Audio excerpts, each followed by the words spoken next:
Hi there, and welcome to this video of the Uruguayan Euros YouTube channel.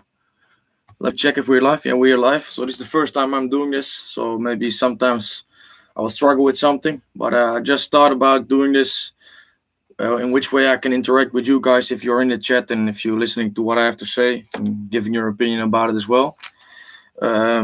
So yeah, let's get started. So I will talk firstly about the transfers of the Uruguayan football players in this last transfer window.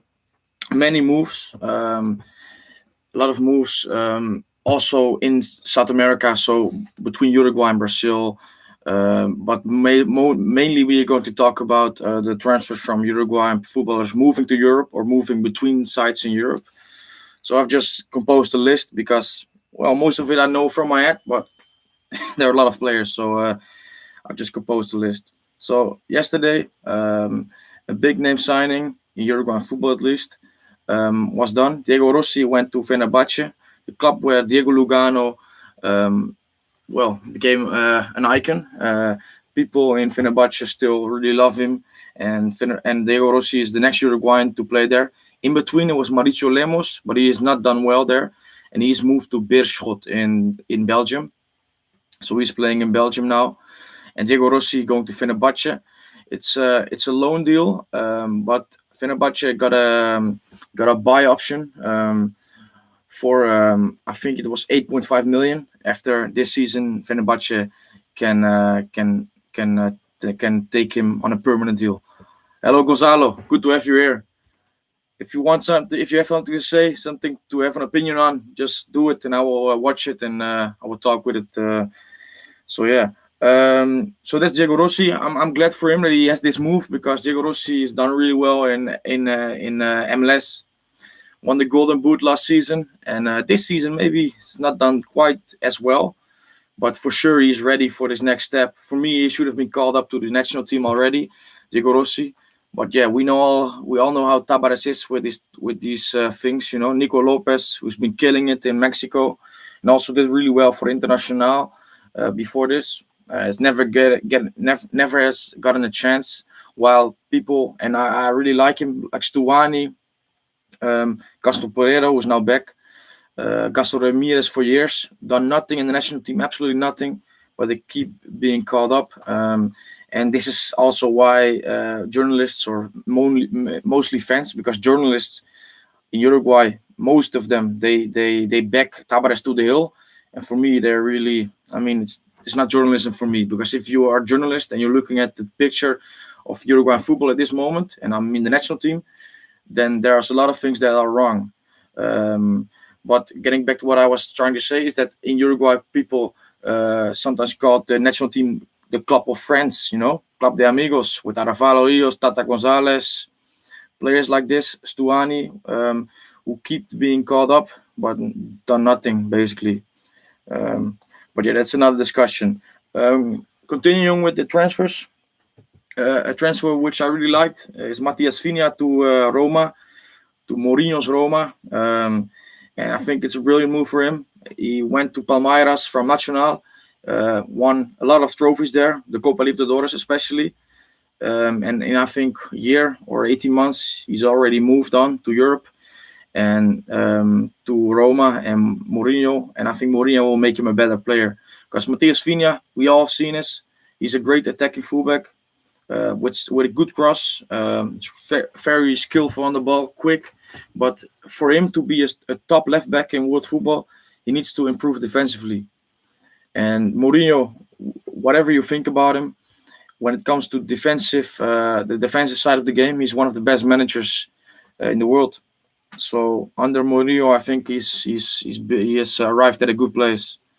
Yeah. So I'm excited I'm excited to see how he is doing this season. He started well, settling in quite well, playing all the games. But yeah, the big games in the Serie A and in Europe have to come. So I'm excited to see how he does in this situation. Another Uruguayan moving back to Italy, is Lucas Torreira. Lucas Torreira, we all know he's had a tough year with his mother who passed away while he was at Atletico Madrid.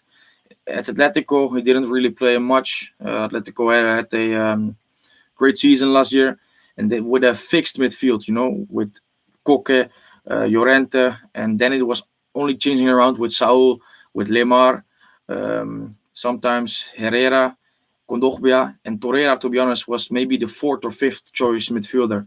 So he didn't play much. And he didn't also play much under Arteta, who for some reason didn't like him. So it's fair to say that his move to Arsenal and then to Atletico didn't work out as he wanted to. But now going back to Italy, to Fiorentina, I think it's great to see him back in the country that where he really broke through in European football. Because we have to remember, Torreira at 21, 22 was one of the best midfielders in Italy. And this is why Arsenal signed him for 30 million. And this player is still there, and he's still just 25. So I think in Italy we are going to see the best of him again. And for me, Torreira is a great player, and maybe he's had a tough 1 or 2 years. But we also don't have to forget that in the first half year, when he was played in position at Arsenal under Emery, he was top. He was great, and everybody saw this because Arsenal fans really loved him in this time. But under Emery, what was the case is that he was moved around, sometimes in the number 8 position, sometimes in the number 10 position, while Torreira was bought for 30 million because of his performances in the number 6 position, the position at the base of midfield with 2 box-to-box midfielders either side of him. And this is his position, and in front of the defense and behind, the midfield and attack. So the game in front of this is his strongest position for me. Franco Martinez, good to see you here. Torreira to Fiorentina is perfect. He will be a dynamic game changer for our midfield off the bench if he doesn't replace Vecino in the starting lineup.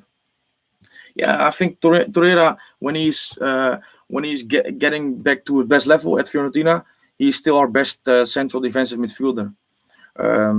And I mean, I think it's a good decision from the national team, from the staff, to not call him up this FIFA date, this few games, because he's just arrived in Fiorentina, and it's good for him to train these 2 weeks to impress the manager, so that he can settle down there. So I think it's a good thing. And like you said, I think Vecino is a really good player, but I think Vecino for Uruguay mostly plays as the number 6, so defensive midfield. But for me, the best position is the number 8, so box to box. But yeah, I mean, this is not my decision. But if I had to make a decision, Lucas Torreira would be playing in the number 6 if he is in his best level. Because if not, I think there are other options like Mauro Arambari. Arambari has done really well for Getafe last season and also at the beginning of this season. And he's been called up this time. Wasn't called up in the Copa America, which I believe was, really weird, because he had such a great season. But okay, this is how it went. So let's move on. Another midfielder, because we're talking about midfielders here. Nath Hernandez did not get his move. He was linked to Inter. He was linked to Watford in the last minutes, Napoli, and also to Spurs. But the situation was that Cagliari wanted quite a bit of money, around 30 million. And a lot of teams, they are not willing to pay this. And also a lot of teams try to do the loan with option to buy because, apart from a few clubs like Paris Saint-Germain, a lot of clubs, due to the COVID situation, have had a lot of losses financially.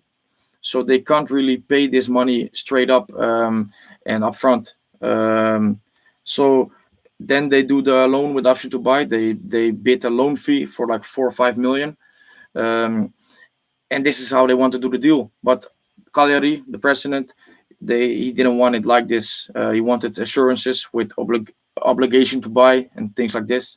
So then the deal did not go through, or Hernandez did not get his move, which he really wanted, because he went on strike, missed preseason games because he wanted to move. Luckily, the situation now is okay. Hernandez played in the opening of the Serie A, and it seems like he's getting his head down and focusing on his football.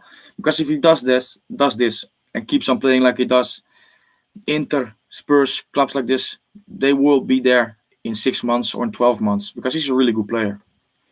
So yeah, Gonzalo, what outcome do you see for tonight's game? It's a really tough one. I think Peru, as we all know, it's been a tough opponent in the last few years. And Peru are last in the qualification. They've got, I think, 4 points. Well, I got it here, so let me open my telephone. They got 4 points in 6 games. So for them, these are games after 6 games, So of course we have got a lot of games left to play, but after 6 games, it's time for them really to get some points on the board. And they're playing at home in front of fans, 10,000, I think it was, or it's gonna be in front of fans for the first time in a while. So I think they will be really up for it. And Uruguay missed the 2 star strikers, but as we all know, we got a lot of other good players, young players who need to step up. So, what is the outcome of the game? Which was the question. I think it will be a draw. I think it will be a draw. Obviously, I hope we are going to win, but I think a draw is going to be the end result. Franco says, I thought Nandes would have been perfect for Leeds with Bielsa. Yes, I mean this was also not particularly this transfer window, but before, last year, there was being talked about a lot. And I think it would have been great as well because Nandes, so versatile, so high energy, really dynamic, would have been a perfect fit for Bielsa. Yeah, maybe in a few months, I don't know, but I think Nandes really wants to move to a club like Inter, a big club in Italy or a big club in England. And Leeds is a big club, because before, in history they were a really big club, but now they're doing well in the Premier League. Let's not get it wrong, but I think Nandes wants to play Champions League football, fight for trophies. So yeah, so we see. Let's move on with the transfers. Martin Caceres, the free agent, he was his contract was not renewed at Fiorentina, so he went to Cagliari a few days ago, and he joined them, and Cagliari now got 5 Uruguayans. So Godin, who also didn't move like Nandes. Godin, Nandes, Oliva, and Pereiro. And Pereiro and Oliva also haven't moved, which I find really, really strange because they are hardly getting any minutes. Oliva went out on loan last season or the last half of the season to Valencia. Didn't play, maybe a few substitute appearances. Gaston Pereiro, I did a tweet in a few days ago saying or stating the facts that he did not play more than 700 minutes since joining in 2020. So this is like 18 months. So yeah, I think if I'm a player, and obviously money is important, and maybe if they stay there, they make more than if they move to a lesser club. And that's true. So I can get that argument, but I mean, playing is obviously what every player wants. So I thought they would going to move, but they aren't. So yeah. So we've discussed most deals in Italy. So let's move to Spain. I've only got one move written down here, and it's a loan move. It's Facundo Pellistri from United to Alaves. Pellistri was in the preseason of United. He played in the preseason, and he did really well. So United fans were really excited about him. I watched, I think, one game, and another game I watched the highlights. But the first game, I think it was against QPR and Derby County QPR, something like this. But he did really well, and reading about fans talking about him, which always, I mean, you can watch and you can read about pundits, journalists, but fans, when they see someone in preseason, they get a good feeling or not. It's important to hear because at the end of the day, if he's liked by the fans, this is really important, and he was really liked by the fans. And he now went on loan to Alaves, which I understand because, well, if you look at United's squad right now, Martial, Cavani, Ronaldo, Rashford, Greenwood, Sancho, it's hard getting a game in this team. So he went to Alaves, and hopefully he can have a big impact in La Liga. still 19 years of age, and I think he is an outside chance to go to Qatar if we qualify, obviously.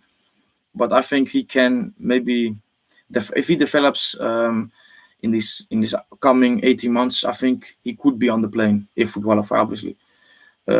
Yes, Pisanelli, probably speaking of saying it wrong, but excuse me for this.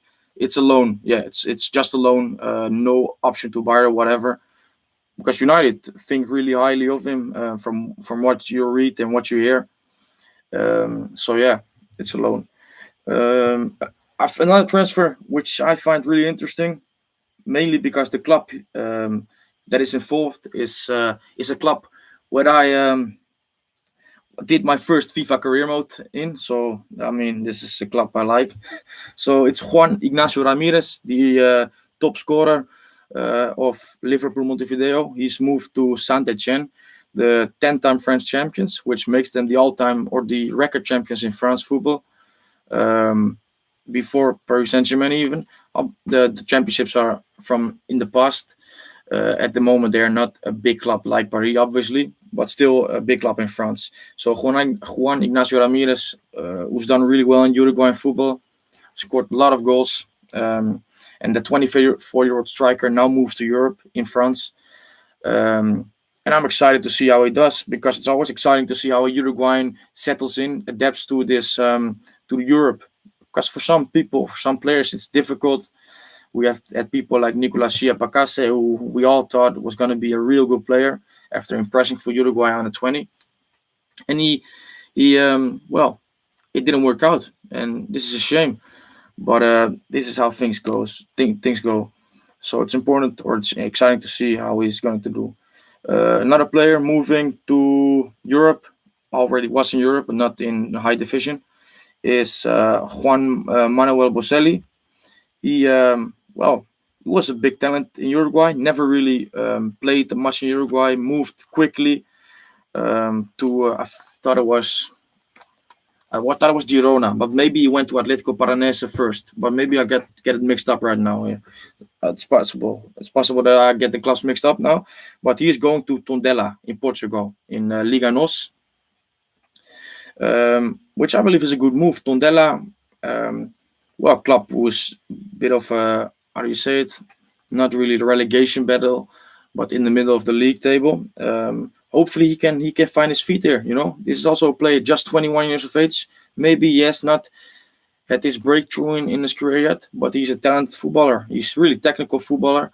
A lot of people say he is where he is because of his father, who is an agent, footballing agent. I think it's a real bit of a harsh criticism, because I think he's got some talent, but yeah, he needs to show it more. Maybe, hopefully, he can do it in Portugal. Yeah. So, and we are in Portugal right now, so then we can talk about, for me, the best, or one of the best transfers involving Uruguayan players this transfer window, and it's Manuel Ugarte.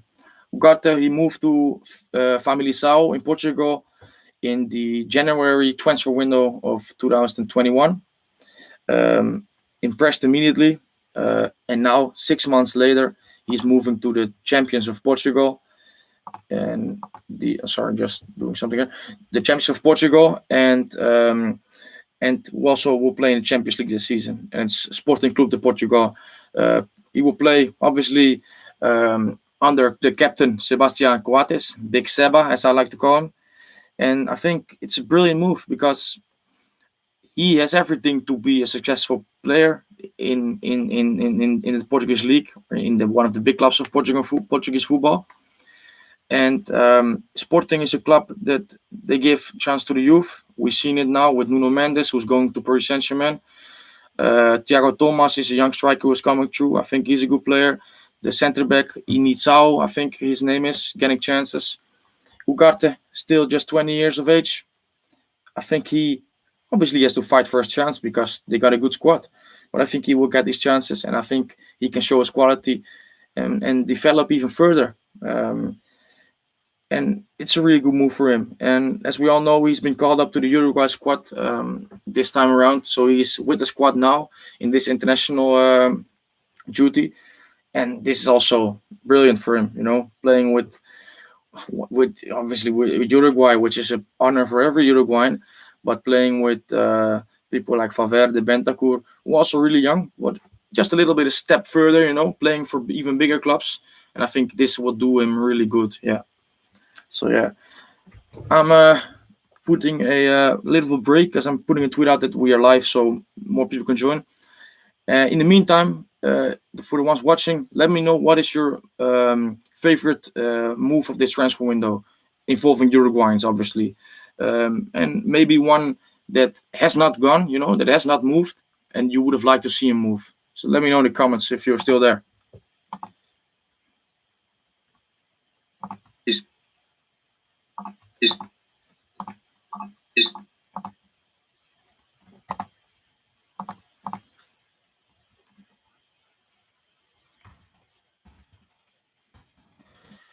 so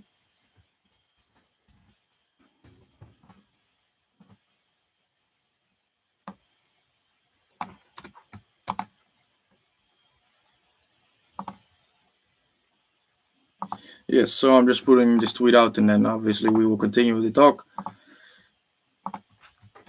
Yes. Okay, guys. Let me have a look at the comments which has been given. Franco Martinez, I had such high hopes of Pereiro. I hope he can find form. He had such potential. Yes, I mean, I think we all have this. Certainly, Nacional fans who have I spoken to thought he was a really great player. But in PSV, I've watched many games from him at PSV and also talked to many fans of PSV Eindhoven. Um, and the thing was with him that he could have a great game, maybe great 2 or 3 games. Then he was just missing in 10 games. So his inconsistency was always the problem. And yeah, this is something. If you want to make it in European football, certainly in the top of European football, obviously you have to have the quality, but you also have to have the consistency, doing it week in week out. Otherwise, well, you're not gonna make it very far. Uh, let's have a look. Also, Gente just couldn't settle on Roma. Yes, talking about people who didn't make it, or maybe not at this moment, like Chia Pacase. Yes, Nico Lopez, I think he's one of my favorite players just to watch, and I just find his career, his path, a bit fascinating. And he couldn't cut it in Italy at Roma, which, yeah, it's the way it goes, He's a star in Mexican football now. We can't all be the stars in Europe, obviously, but it's a shame to see. Yeah. Hey, man, Abhimanyu Vijay, probably got it wrong. How you doing? Watching from India. Good to have you here. Team S says, would have loved to have seen Rossi go to another league besides the Turkish league. Yes, I'm the same. And I think the people who I've seen or talked about this on Twitter said the same thing. Everybody feels it's great to see him move away from the MLS. Nothing against the MLS, good league for players to develop in. But if you're doing well, you have to take the next step, because otherwise your career is going to stagnate. So, and like you said, I'd like to see him in another league, and mainly Spain or Italy. I think these 2 leagues would have been brilliant for him. But Fenerbahce, nonetheless, is a big club, huge club, and we all know, or I think we all know that Turkish fans are crazy, and playing for these clubs, I mean, it's going to be a really, really big experience for Rossi. So we will see how it goes. Let's go into some more transfers.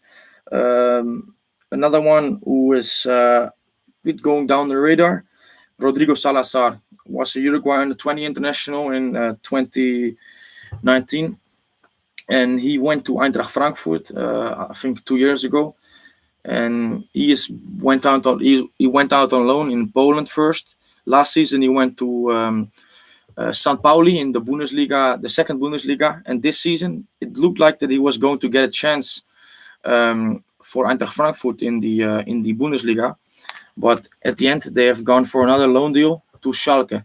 Schalke playing in the second Bundesliga at this moment, relegated last season.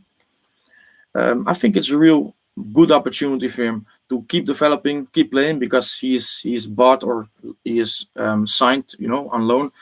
To play. He's been given the number 10 shirt.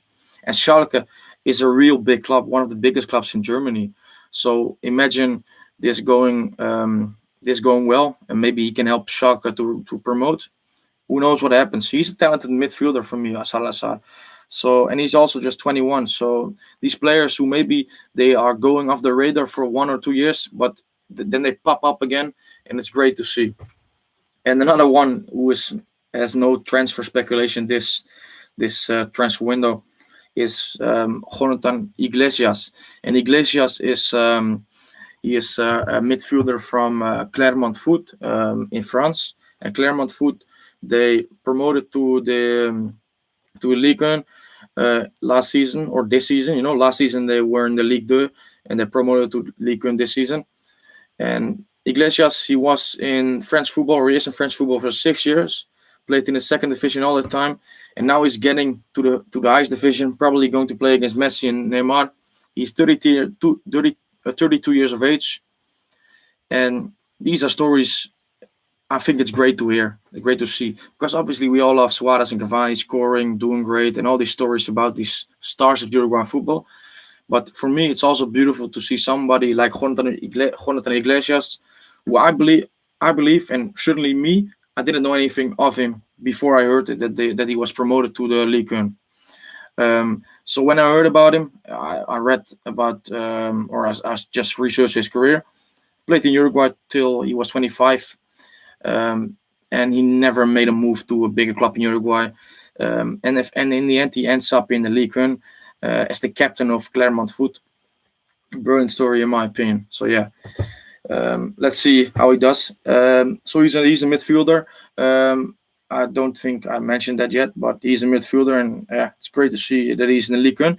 Another midfielder, Gabriel Neves, Emiliano Martinez, both national midfielders, not anymore, because Martinez, who was a young midfielder, went to Red Bull Bragantino in Brazil for 4 million, and Gabriel Neves went out on loan to Sao Paulo in Brazil.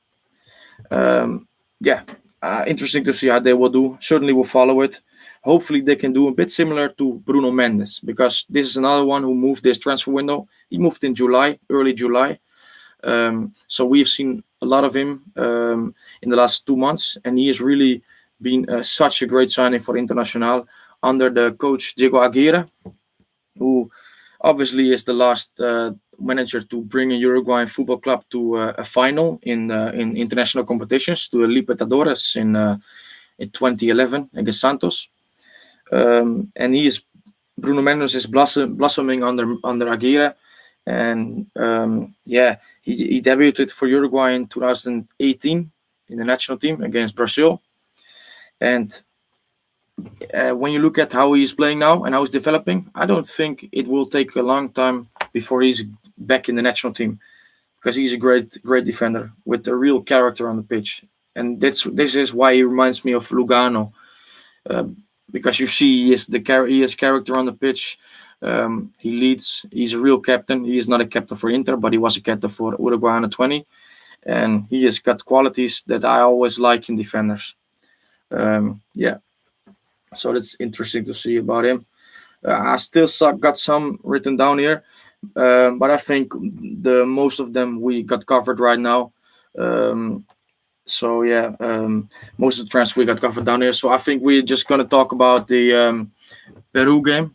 But before I'm going to watch the comments, Venner will give him a realistic chance at European football. Yes, that's true. I mean, he will play. I think it's Europa League when Venner Bratjes play this season.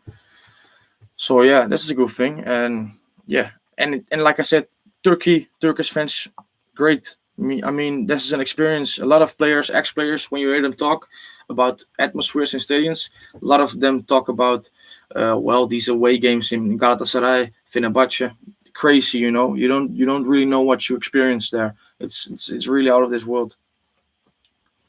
Another question. I'm gonna take a sip of water first. Thoughts on Ronaldo Cavani partnership? Somebody asked me this a few days ago on Twitter, and I will give the same answer because this is what I believe is the truth. I think it's really good because Cavani, he's not similar to Benzema fully, but he is similar in this sense. Cavani is really good at finding space, but also making space for others. So Cavani is not a player who's a fixed number 9. Suarez is more. Suarez at this moment, before in his career, Suarez was all over the place. But at this moment, he's pretty much a fixed number 9. Cavani is not. Cavani moves to the left, to the right, into the midfield, to work, basically, to work and help his team defensively, but also to create space for himself and for others. So if he drops to the left, to the right, Ronaldo is the best one to use this space and to exploit it. And I think in this sense they can be a good partnership. Ronaldo from the left and Cavani from the number 9 position, on paper. And to be honest, Ronaldo is, even while he has changed his game a lot in the last few years, Ronaldo always, a lot of the times, still plays from the left side. He starts there. Because it's simply what he's used to. And of course, he moves into the number 9 position many times a game. But it's not like he's in the number 9 position all the time. This is not how he plays. And I think everybody who watches football knows this. Guy Pizzanelli says, I was hoping Israel would have joined a smaller club where he could have fought for a starting spot. So for everybody not knowing this, Franco Israel is the goalkeeper of Juventus, the youth goalkeeper, 21 on the top of my head.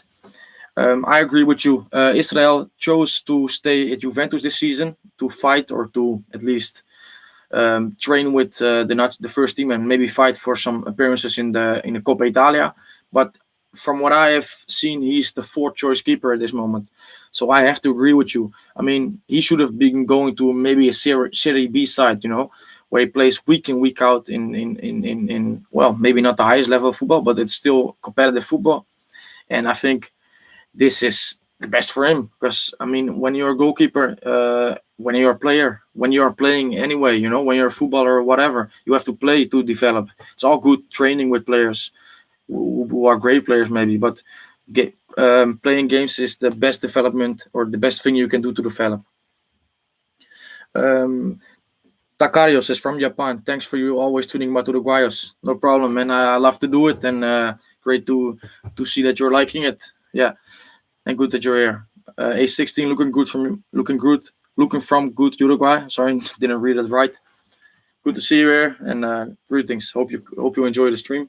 So I thought we were going to talk a little bit about the Peru game. The situation as it is now. Normally I would have like a share screen, that I have my face just really small and on the top, and then I'm scrolling around pages to have information which you can also see. Now I'm doing like this basically because I don't know yet how to do it, how to share the screen, do one piece for me and one piece for the information. I normally do this via an app, but then I upload it on YouTube. But when we do it live like this, I really don't know how to do it. So I will figure it out for the next time, because I think we will keep this going if you people like it, obviously. So the situation now for Uruguay in the qualifiers is, after 6 games, Uruguay have 8 points and are 4th, direct qualification spot. Peru, like I said before in the stream, are 10th with 4 points, only 1 win. So for them, it's a really important game. For Uruguay, it is as well, obviously, but Peru really need to win. And I think this is the way the game is going to go. I think we will see a Uruguay that is being waiting, not really proactive, a bit passive, and a Peru that is going for it, that is playing their football, because Peru is a team that always likes to play football under Ricardo Careca. And this is why I think he is a really good manager in my eyes, and certainly because of the results he has achieved in the last few years. So yeah, it will be a game where Peru wants to go for it, I believe. Uruguay will play, or the probable lineup is, the expected lineup is with Muslera on goal, with Nandes and right back. In the center backs is Godin, Jimenez. Left is Matias Vinha. Then midfield is Vecino in the holding midfield role. Valverde and Bentancur at either side of them, or Vecino. And then up top, Maxi Gomez with Jordan De Arrascaeta and Brian Rodriguez on the wings. To be honest, I like the lineup.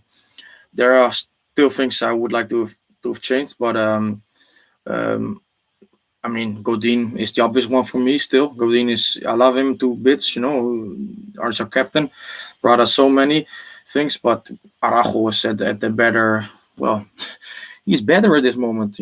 Araujo is growing each week, and for me, he and Jimenez or Coates. Coates obviously is injured at this moment, but they should play. They should play in the starting lineup.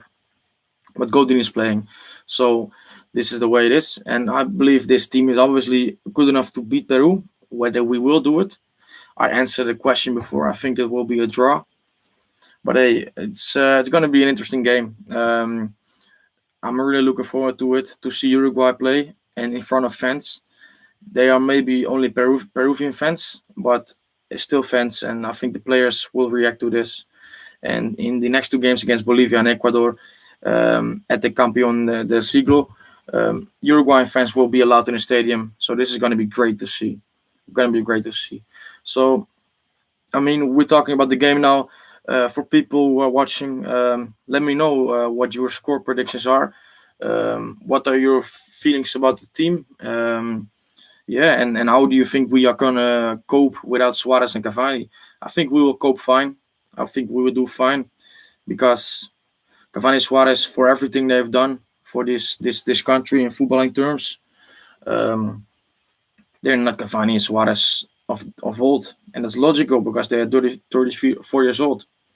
And I think the way to go now in the future, in this coming 2 years or coming 18 months to the World Cup, is for Uruguay to play with one striker and not two. Suarez and Cavani, for me, shouldn't play together again. I think it limits our team too much. Um, so yeah, and this is a big call for Tabares to make, obviously, because who is going to leave out Suarez or Cavani? That's a hard one. But yeah, we got the young talent that is standing there to replace them. And I think Tabares should have a little bit more balls when it comes to this, when it comes to phasing out players like Godin, like Caceres. And I wouldn't phase out Suarez and Cavani, obviously not. And also Godin not. I think they should all be part of the squad, obviously, because what they are doing still, and certainly Suarez and Cavani in the biggest leagues in the world, they they will be there. But we just have to be careful that we are not limiting our own potential in terms of football by keep playing them, because in the Copa America, playing with both of them when they were, well, let's say it, not at their best, out of form, and still keep playing them, keep playing them, keep playing them, while we have young players on the bench who maybe could have done more in this Copa America. That's stupid. But yeah, this is the situation. We will see how it pans out. But anyway, I'm looking forward to the game. I think, like I said before, that it will be a draw. Maybe a 1-1 draw. I don't think it will be a crazy game in terms of goals. I'm going for a 1-1. Hopefully, obviously, we will win. But I see it as a tough game. And Peru has been tough for us in the last few years. Certainly, we can all talk about the Copa America game in 2019, where Peru beat us on penalties in the quarterfinals. And this is something, yeah, I mean, Uruguay were better in this game, created loads of chances, scored goals, called off for offside. We're not going to talk about this because I think, people will get aggressive, including me, because this was one of the most frustrating games ever to see. Um, but Peru have made it tough for us in the last few years. So yeah, it's going to be interesting to see. Guy Pisanelli says, I agree. We should utilize the speed of a lot younger of younger players possess. Sorry, we should utilize the speed a lot of younger players possess and use one of Cavani and Suarez. Yes, I agree. And I mean, I don't think playing with two strikers shouldn't be thought of anymore because it can still work. But when you look at all the big teams in Europe, especially, who plays with a two striker formation now? It rarely happens. You got a striker and you got two wingers. This is the most of the time. Well, maybe not if you Pep Guardiola, he just plays six midfielders. But this is never what Uruguay are going to be. Uruguay is a team that has to be direct. And I think at this moment, when you see that what kind of player is coming up, what is developing, and um, Uruguay can easily play with two wingers. You can play with Brian Rodriguez, you can play with Ocampo, you can play with Pelisti, Facundo Torres, and obviously these players are still young, so they have to develop more to be really a starter for Uruguay. But these are players that can all do a job. You got Jorge Andrade Queta, who can play from the left wing. I believe he should play. Um, he can play there, but differently to what Uruguay do, because Tabares mostly plays him on the left wing or right wing, and gives him all this defensive work, and he can never really express his football, express his creativity. But Uruguay certainly have the players to play a more modern football, a more modern game. But unfortunately, we know that with Tavares, this is a tough thing to do because Tavares is not this manager that will bring this game to us. And I mean, we had a discussion after the Copa America, and I believed, and I still believe he should not be a Uruguay manager anymore. But the thing is, and the facts are that he will stay until the World Cup, whether we qualify or not. He will stay until this World Cup. We all know it. And after this, he has said himself that he is going to step down. I want to see it first, because I mean, it's getting to this point that Tavares will be there when he's 80. Tavares, his ego and his pride is well, for me, ruining his legacy. Because if he was realistic and set against his ego and his pride, well, ignored it basically, or he didn't have it, then he should have already made his conclusions after the 2018 World Cup, or maybe even 2016 Copa America, which in Uruguay failed massively. But well, he stayed on, and this is the way it is. But after the 2022 World Cup, it certainly is time to go. I mean, and Gupi Sanelli says here, yeah, I believe he'll step down, and I do as well. And I hope we can go out on a high. I'm not sure if we're going to do. We will see. But after this, a new time will come, and certainly it will be different. But I think it will be a change for the better. Yeah. But okay, we're talking about 1.5 year in advance. First up is the game against Peru, and yeah, I'm looking forward to it, and I'm looking forward to interacting with you on Twitter on the game. If you're not already following, I believe you already all are, because I think I'll only share via Twitter. But if you're not, you can follow my Twitter account, Uruguay Heroes. Good personality says I'm not so optimistic. It will be for the better. No, I mean, yeah, you said I'm not so optimistic. It will be okay. Yeah, now I get what you mean. This is an argument that is being. I mean, when we talk about Arsene Wenger or Alex Ferguson, well, Ferguson is a different example. But when we talk about Arsene Wenger, people said, or fans said, because I follow Arsenal Fan TV a lot, certainly back then, because it's really entertaining. But a lot of fans were calling for his head, were calling for him to be sacked since 2013, 14, or maybe even before this.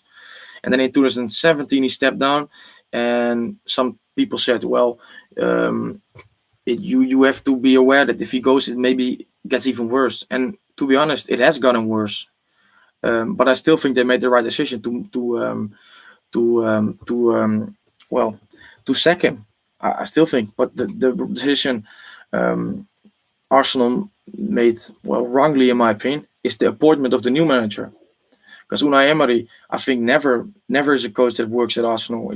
Emery is a really pragmatic coach. Is a good coach, don't get me wrong.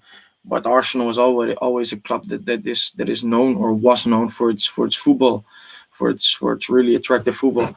And you can say about what you want for Wenger, but this is what he brought, And then Arteta now it's a joke. I think I would do a better job above it. I mean, come on, Arteta. This is just a joke that he is playing, or that he's manager. And yeah. So for Uruguay, this the case. I get why you're maybe saying it's not for the better, Guy. But if Uruguay get the managerial appointment right, it will be for the better, because we got a great squad, great young players coming through. So I think I'm optimistic. And for me, the man of the job and man for the job, and I already told this on Twitter, is Guillermo Almada, who's the coach of Santos Laguna at this moment. I think he is the best Uruguayan coach in world football.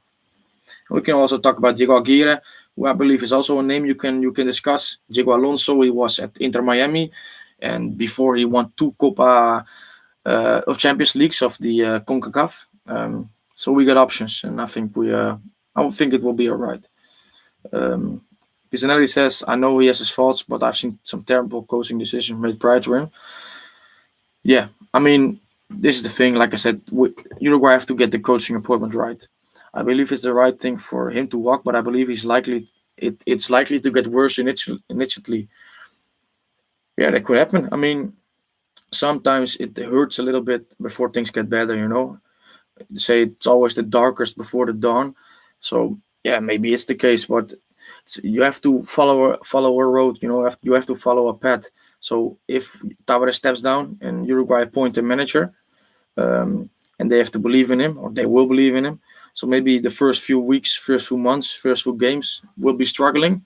But if you believe in someone and you believe someone is the right man for the job, you have to take this on the chin and you have to say, okay, maybe this is the case, but I still believe in him. I still believe in this man for the job, and then, well, hopefully we will see the benefits of it. T-Man says, you're Arsenal, Uruguay fan. You love to miss. No, I'm not an Arsenal fan. No, no, no. I followed Arsenal because I think Arsenal are a great club, and the fan TV of Arsenal I think is really funny. But I'm not an Arsenal fan. No, I'm a Uruguay fan, and outside of Uruguay, in terms of outside of the national team, I watch a lot of football, maybe too much, but I'm not really a diehard fan of any club. I'm just football mad. I love to watch football and talk about it like this. So yeah, but for me, the situation with Wenger and Tabares, it really has some comparisons. Um, so yeah, this is why I find it. I thought maybe I would bring it up, and because it's it's so similar for me. But yeah, so I think I'm gonna end the stream here, because we are 47 minutes in. I hope you like the stream. So we first talked a bit about transfers, then about the game for Uruguay this evening. Um, so yeah, let me know in the comments down below your thoughts about this video. If you like to see it again, and let me know your feeling about the game, score predictions, and then I hope to see you. Well, maybe in a few days, certainly on Twitter. I will speak to you soon. Okay, bye bye.